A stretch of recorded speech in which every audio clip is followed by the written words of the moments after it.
Notre direction a voulu documenter le projet Sortez Langue parce qu'il montre comment le milieu scolaire peut soutenir l'apprentissage du français d'enfants de 4 ans et 5 ans qui ne parlent pas le français à la maison.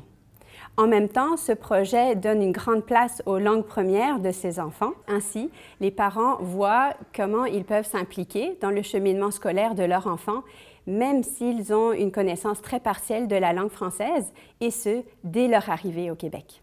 Le projet Sortez Langue est intéressant parce qu'il montre aussi comment le milieu scolaire peut favoriser le développement de compétences plurilingues de ces enfants. On va vous demander de dire votre nom à vous, le nom de votre enfant et la langue que vous parlez à la maison. Puis vous pouvez faire votre présentation en français, in English, in Hindi, in Bengali, in Punjabi, any language you want to do it. आपकी जो इंट्रोडक्शन आप देंगे आप अपनी ज़बान में दीजिए, जैसे इंग्लिश में, उर्दू में, पश्तो में, तमिल, Bengali. Mi nombre es Lilian y hablo español en mi casa. Et Sandrine? Puis moi, je m'appelle Sandrine et je parle français à la maison. Dans le cadre du projet Sortez Langue, on invite les parents à venir pour 4 ateliers. Donc, le premier atelier est sous forme de conférence, puis les 3 autres ateliers sont des ateliers où les parents sont en action avec leur enfant dans la classe. Alors, il y a plusieurs parents qui arrivent avec l'idée que l'apprentissage des lettres, des chiffres doit se faire d'une façon formelle, mais on le montre que dans les systèmes scolaires québécois, alors c'est à travers le jeu principalement que les apprentissages se font.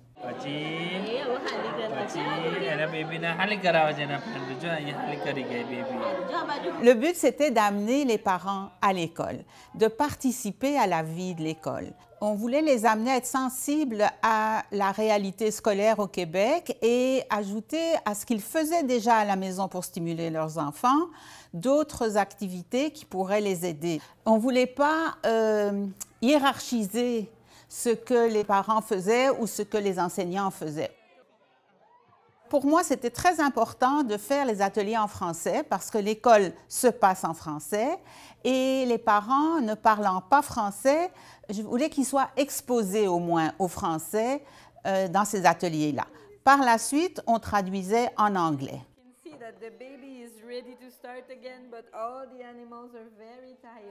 Donc, on commence l'année avec une conférence donnée par les orthophonistes à propos du développement langagier en contexte plurilingue. C'est là où on insiste vraiment sur l'importance de la langue maternelle. Donc, on utilise l'analogie de la maison pour leur expliquer que la langue maternelle va être la fondation de l'apprentissage de la langue seconde qui va être le français à l'école.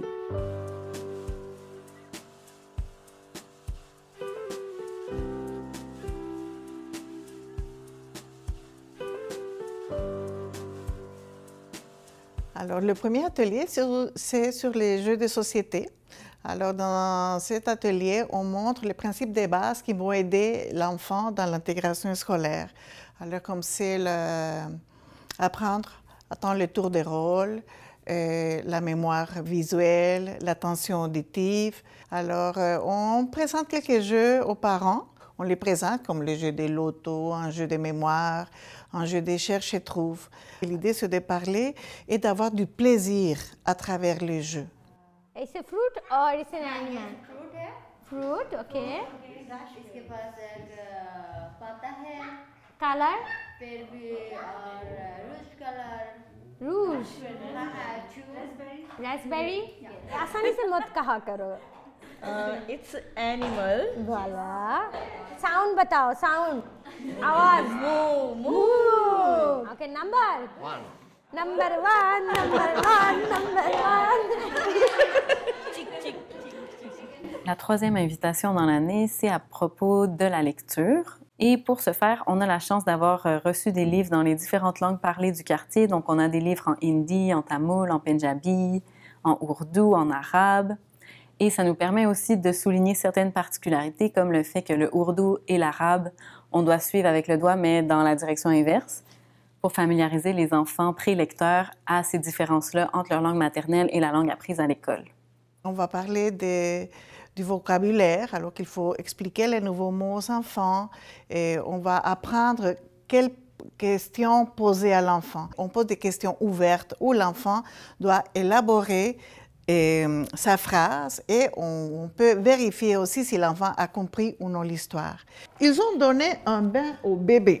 Miaou, dit les chats. Wouf, wouf, dit les chiens. Ouin, ouin, dit le canard. Meu, dit la vache. बिल्ली ने कहा म्याओ, फिर डॉगी ने कहा, फिर डाक ने कहा. मैंने बत्तख नहीं बताई क्योंकि मुश्किल है. Le troisième atelier, c'est sur le bricolage. Alors, on montre aux parents comment profiter du matériel recyclable pour faire des jeux, pour construire des choses. Donc, on va s'intéresser non seulement au bricolage, mais aussi à ce qu'ils peuvent faire avant et après, parce que ça peut être des opportunités pour se pratiquer à parler. We speak Urdu and English at home. French too, try to speak. Ma maternelle langue est Punjabi. On parle Punjabi, Hindi, anglais et français. Ensemble, avant d'aller dans la classe, ce qui est très intéressant, c'est qu'on nomme le matériel dans les différentes langues maternelles. De réfléchir ensemble aux étapes de réalisation aussi, ça va être très bon pour l'enfant pour qu'il développe ses habiletés exécutives. Parfois, c'est du vocabulaire que les parents vont avoir oublié parce qu'ils n'ont pas fait beaucoup de bricolage. Donc, c'est vraiment un beau moment pour moi de voir les différents parents se remémorer que dans leur langue maternelle, ciseaux, ça se dit comme ça. Et aussi, c'est excellent pour les enfants d'entendre ces mots-là, non seulement en français à l'école, mais aussi en langue maternelle pour qu'ils puissent faire un transfert entre leurs deux langues. À la fin de la séance, ce qui est très intéressant aussi, c'est qu'on demande aux enfants de présenter leur bricolage dans les mots qu'ils peuvent utiliser. Donc, pour certains enfants, ils vont combiner 2 mots, c'est là qu'ils sont rendus. Certains autres enfants vont faire des longues phrases, vont pouvoir parler même de comment ils ont fait le bricolage. Donc, avec les enseignants, avec les autres intervenants de l'école, ça nous permet de vraiment ajuster l'activité au niveau de chacun.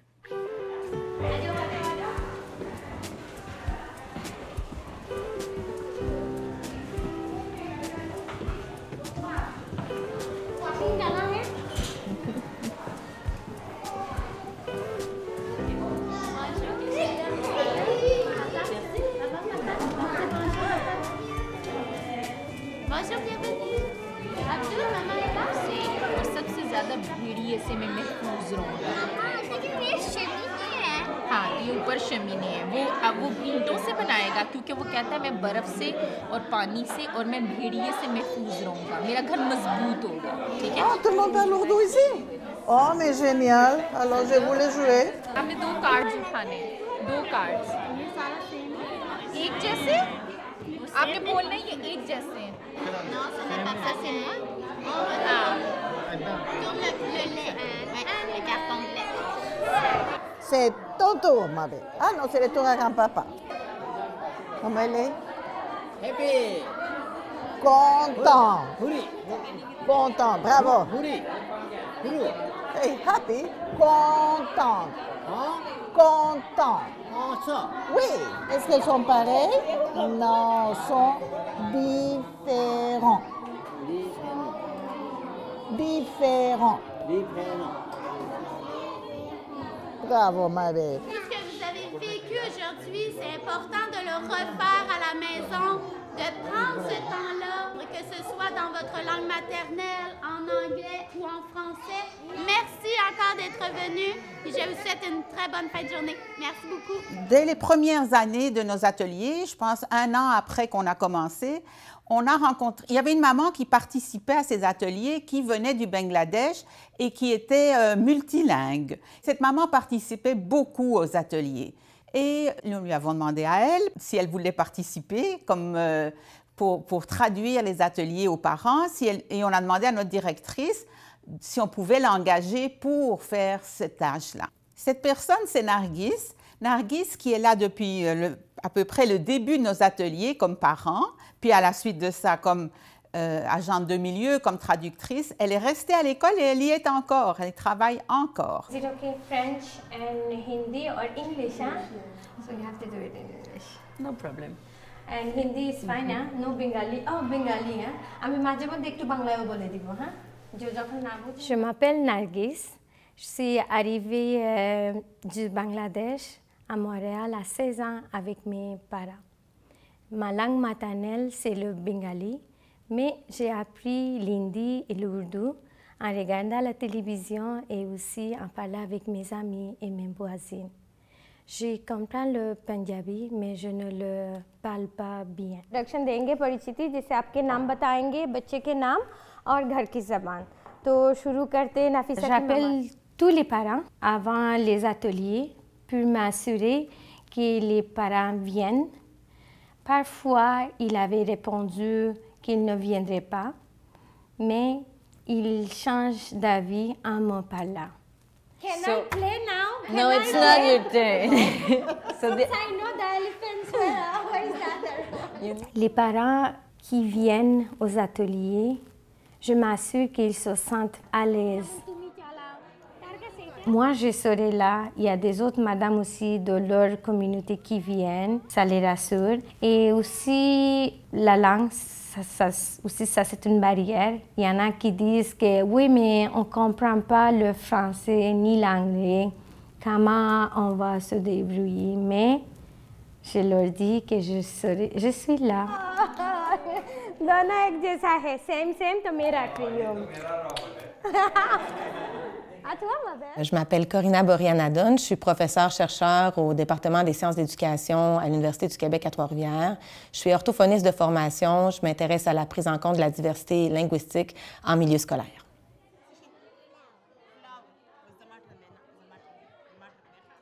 Le premier constat que je ferais ressortir, c'est le fait que l'ensemble des acteurs de la communauté éducative travaillent ensemble pour soutenir le développement des enfants. Donc, le regard des acteurs n'est pas seulement sur l'apprenant, mais aussi les uns sur les autres. C'est-à-dire comment est-ce que l'école permet aux familles de soutenir le développement des enfants, mais aussi comment est-ce que les familles permettent aussi de partager des informations essentielles avec l'école qui permettent d'informer, d'avoir des pratiques plus compréhensives, plus équitables à cet égard-là. Un second constat aussi que j'aimerais mettre en lumière, c'est le regard que l'on porte sur les langues des élèves. Je parle de langue au pluriel. Ces enfants apprennent le français, mais ils partagent d'autres langues dans leur quotidien avec leurs parents et leurs familles. Et le projet Sortez Langue met vraiment en lumière le fait que ces langues se développent en complémentarité et pas en concurrence. En fait, voir le plurilinguisme comme une ressource sur laquelle l'enfant peut reposer pour faire d'autres apprentissages, et pas seulement sur le plan linguistique, d'autres apprentissages en général. En troisième lieu, je ferais aussi ressortir le fait que le projet, par l'entremise du jeu puis des interactions, ne c'est pas seulement des apprentissages scolaires, mais le développement global et les différentes sphères de développement global de l'enfant. Par exemple, la sphère identitaire, le fait que le parent l'accompagne à l'école, qu'il peut développer un sentiment d'appartenance où ce qu'il est à l'intérieur et à l'extérieur de l'école peut être construit comme un tout. Donc, cette perspective de développement global au préscolaire, elle est essentielle justement pour avoir une vision holistique de ce que l'enfant a à apprendre et à se préparer pour la scolarisation ultérieure. En fait, ces trois constats, donc cibler l'environnement, reconnaître le plurilinguisme, travailler tout le monde ensemble dans une communauté éducative, j'associe ces constats-là à une perspective écosystémique d'intervention précoce, une perspective qui ne cherche pas, dans le fond, à dépister ou à détecter les difficultés chez certains élèves, mais plutôt à soutenir leur développement de façon globale, comme je l'ai dit tout à l'heure, et à ce moment-là, d'avoir une responsabilité partagée entre la famille, la communauté et l'école à cet égard. Le projet Sortez Langue permet vraiment d'illustrer, d'après moi, un partenariat entre l'école et la communauté, un partenariat qui est dynamique, qui, dans le fond, met en relief une relation qui est bidirectionnelle. Donc, comment est-ce qu'on valorise là-dedans aussi la stimulation qui est offerte à la maison par les parents. Les parents sont invités à venir à l'école, on les voit en action, on les voit emprunter leur langue, on les voit interagir avec leurs enfants, mais aussi d'autres amis du groupe. Et cette relation permet vraiment d'inscrire le projet, il me semble, dans une perspective vraiment plus inclusive où l'école s'ouvre sur la communauté et prend conscience, prend lieu de ce qui se passe autour d'elle. Ce projet montre comment l'accueil et l'intégration des familles immigrantes peut être une responsabilité partagée.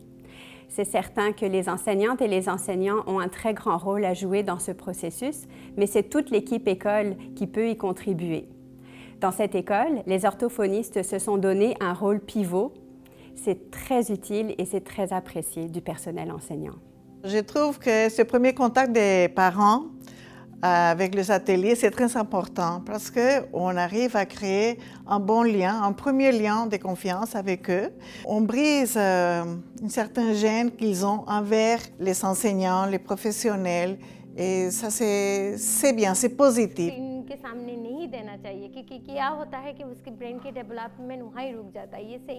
Parfois, en fin de séance, c'est là où je vais créer un premier contact pour des familles qui vont avoir besoin d'un suivi en orthophonie, mais ça peut aussi être une occasion pour simplement rassurer certains parents qui ont besoin d'un avis extérieur. Et dans le quartier, beaucoup de parents se questionnent sur la gestion des langues à la maison, donc certains parlent jusqu'à 4 langues dans la famille. C'est un moment vraiment privilégié où on peut répondre à des questions plus spécifiques, puis les rassurer dans leur gestion des langues à la maison et surtout sur l'importance de la langue maternelle. Quand on faisait les ateliers de parents sur l'apprentissage d'une nouvelle langue, je voyais toujours un certain nombre de parents qui, quand on disait ça à la maison, il faut parler sa langue, tu sentais que les épaules, le poids de ce qu'ils portaient retombait. C'était comme si tout à coup, ils étaient soulagés. C'est par l'école que ces familles s'intègrent. Comme on sait que certaines de ces familles sont vraiment isolées et sortent peu. Quand ils viennent à l'école et ils voient qu'il y a quelqu'un qui parle leur langue, ça leur donne envie d'aller aux autres ateliers. Quand ils viennent, ils se sentent tellement comme valorisés. Quand on dit que leur langue a une valeur vraiment, ça les rend tellement fiers et aussi ça leur donne une confiance pour apprendre le français après.